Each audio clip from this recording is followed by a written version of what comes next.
It's all doom and gloom for Tottenham right now, isn't it? Hey guys, welcome to the channel. Welcome to another video. Yes, today's video is going to center around this man and this club right here, as the pressure is mounting on Ange Postecoglou, and I personally don't know what direction this club of Tottenham Hotspur go in next. Sunday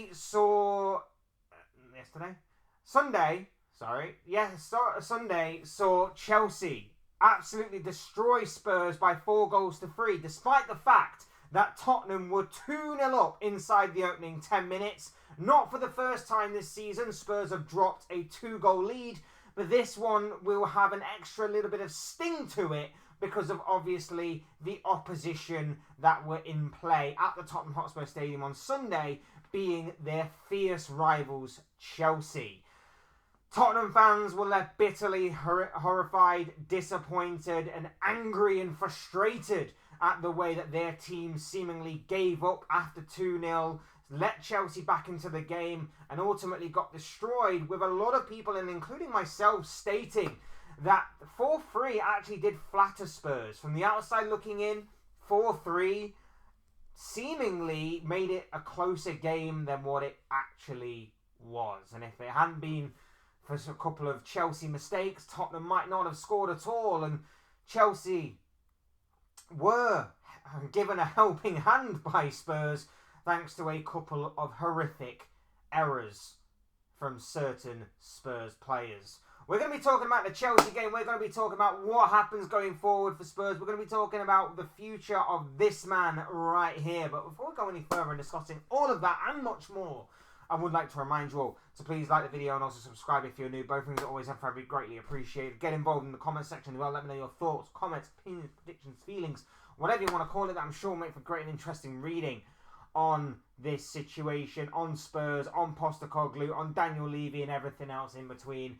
Use and abuse that section, people, and talk to me. Would love to hear what you have to say. Right, now that that's out of the way and done with, let's get on with the channel. Let's get on with the video. Let's get on with talking about Tottenham, Postecoglou, Daniel Levy, the game on Sunday, and everything else in between. Look, I really do not know where Spurs turn from here. There's seemingly such a massive divide in the Tottenham fan base right now. There are seemingly those that want to keep him. There are seemingly those that want to get rid of him. I just don't know if Spurs fans know who or what they are anymore. They're a team that does play some rather eye-catching and some very attacking, forward-thinking football, but there's not much else to it. There's style, but there's no substance. There is definitely style. There is just very little to no substance to their play. And Sunday was the perfect example of that. There is a lacking mentality. Their midfield is... On paper, their midfield should be decent, but it seems weak, whether it be mentally or in some ways physically. Defensively, they rely on Mickey van der Ven. And if he's not there, there seems to be a very big, very loud, very panicky sort of alarm back there that goes off whenever a team attacks them. That seemingly is not strong enough to handle his absence. Their goalkeeper, he's injured right now, so the deputising goalkeeper had to come in. He's put in a couple of... He's made a few decent saves over the course of him deputising for the injured Vicario, but it's clear that Fraser Forster isn't good enough and has long since passed it. And as for their attacking options, they don't seem to have a clinical edge up front. Dominic Solanke does so much, not just in terms of goal scoring, but it's not enough. He does need other players to chip in. Brennan Johnson has chipped in time and time again this season, but it doesn't seem like he's going to be a guy to take games by the scruff of the neck and to drag Tottenham over the finish line. He seems to need to be set up in a perfect way, and if it isn't perfect, he's not going to do much. Son has dropped off a cliff. He's not been the same Son Heung-min for the past couple of years now. They still have Timo Werner. The least said about him, the better. It's absolutely embarrassing and incredible to think that Timo Werner still gets starts and still has a role in this team. and they haven't tried to maybe cancel his loan. Then again, it probably will actually cost Tottenham money to cancel his loan, and we all know how Daniel Levy feels about giving money away. So, yeah, it's absolute chaos right now as far as what Spurs are concerned. And like I say, the game on Sunday just seemingly blew the top off this whole thing. It had been boiling over. There'd been little leaks and little pours out, but the lid very well and truly was flipped on Sunday in that 4-3 defeat to Chelsea. Starts off really well for Spurs. Opening 10 minutes, Dominic Solanke scores, Dejan Kulusevski doubles Spurs' lead. They capitalise on 2 horrific errors from Marc Cucurella, and you're thinking, this is typical Spurs. This is typical Spurs. They lose to Crystal Palace. They lose to Ipswich. They beat the likes of Manchester United. They destroy Manchester City. And then they lose to Bournemouth. And you're thinking, they're probably going to get a result against Chelsea, because it's the bigger teams that seemingly play into Spurs' hands and Spurs normally turn up for. And for the opening 10 minutes, it seemed like we were going to get that. And then things switched. Things turned. The mentality of that Spurs team broke. Several minutes later, Jadon Sancho makes it 2-1. Cole Palmer in the second half makes it 2-2, thanks to a complete bozo moment from, I believe the first one was Pape Sarr. Poor challenge. Oh no, was it Basuma? I think Basuma might have been the first one. Yeah, Basuma was the first one. Complete bozo moment from Basuma. The challenge on the Chelsea attacker to Stonewall penalty. Cole Palmer, we know, makes no mistake from 12 yards. He makes it 2-2, finds the equaliser. 3-2 then to Chelsea from Enzo Fernandez, who's found his shooting boots in the past few weeks. 4-2 from Cole Palmer. Another bozo moment from Pape Sarr. Bundles over the Chelsea attacker. Palmer makes no mistake. And with ice running through his veins, a Panenka penalty down the middle to add insult to injury, to add salt into that gaping wound of Tottenham. Palmer does that. Absolutely embarrasses Tottenham in their own backyard. And while Son Heung-min does pull a goal back deep in injury time, it's obviously too little too late to stage any real comeback, and Chelsea win by 4-3. And like I said, on the outside looking in, it may seem like it is a close scoreline, but on the pitch it was anything but close. Chelsea dominated. Chelsea were brilliant. The tactical awareness of Enzo Maresca had to be applauded, and the way that those Chelsea players stood up after going 2-0 down, dusted themselves off and got back into the swing of things and back into the flow and hit full gear. It was incredible from Chelsea. It was dreadful from Spurs. Dreadful. I thought the team selection was a bit weird, and I'm saying this all as a Liverpool fan and as a somewhat outsider. But I thought the team selection was weird. Mickey van der Ven and Romero both back straight into the team from injury. It made no sense to me, especially not so much Romero, because Romero's injury was different to the one he was originally out with. But Van der Ven in particular, I mean, it's another hamstring injury for this guy. Like I said earlier on, if Van der Ven's not in the team, the defence struggles. The defence panics. And he's now seemingly going to be out for another few weeks, maybe even longer. Because this is like his 3rd hamstring injury now in a year. That is major warning signs. We have seen players drop in their careers because of certain injuries that reoccur. We've seen Owen Hargreaves and Michael Owen, for a couple of examples, go from having promising careers, go from being incredible players, to having very little to show for it at the end, because they simply dropped off because of injuries. And especially the Michael Owen example, hamstring injuries aplenty, really, really did ruin what was an incredible striker in his day. Van der Ven has been relied upon time and time again to recover, to cover for that Tottenham high line. And we all said it We all said that eventually he can't keep doing it, and eventually his hamstrings will go. And it seems like they've gone, and they went again, and they've gone again, and they've gone again. Postecoglou, unless he changes it completely, is on the verge of not just ruining his own Tottenham team, but ruining a fantastic centre-back.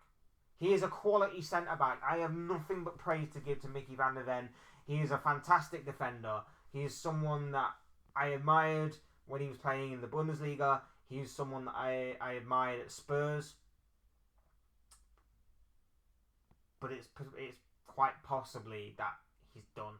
It's very possible that he as a footballer is done because Tottenham didn't look after him properly. It's quite possible that is to be the case. And the overall arching bulk of this is where do Spurs go from here? Because if you're happy with just playing nice, attractive football, stick with Ange. Because he will play nice and attractive football. It will be the most frustrating football you will ever see because teams will eventually work you out properly and they're already starting to. Even the lesser teams I'm talking about here, more so than the bigger teams. And there will be basketball games aplenty. It'll be really entertaining, but you might not necessarily get the results that you want. But if you're just happy with entertaining football, stick with Ange. If you're happy with that, fine, fair enough. If you want results, you'll have to go with someone who can play attacking football but can also be a bit more controlling. Ironically, Arne Slot seems to be doing that at Liverpool, a manager who was actually linked with the Tottenham job before Postecoglou was officially appointed. But that's the question.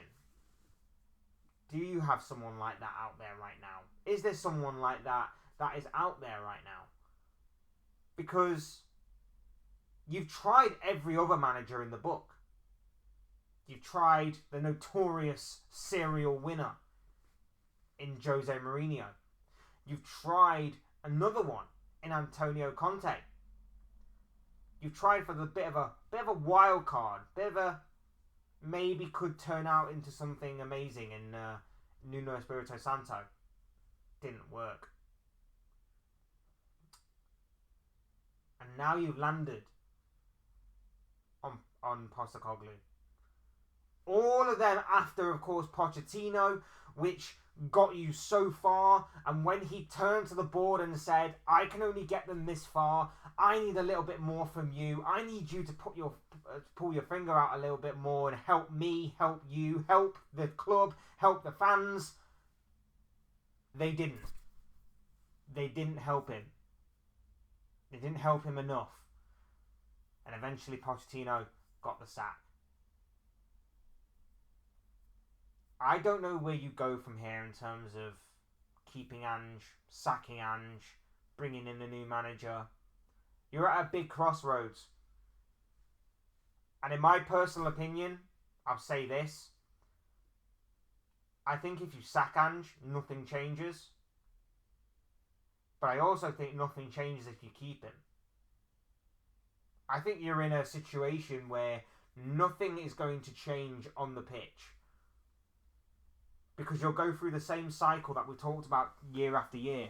You'll get a new manager, things will look a little bit brighter, you'll start to see improvements in certain areas, you'll start to be really, really giddy and start to be really optimistic about the future. And then things will fall off again. And things will go into a deep pit of torment and of frustration and anger. And you'll just be going in that circle over and over again.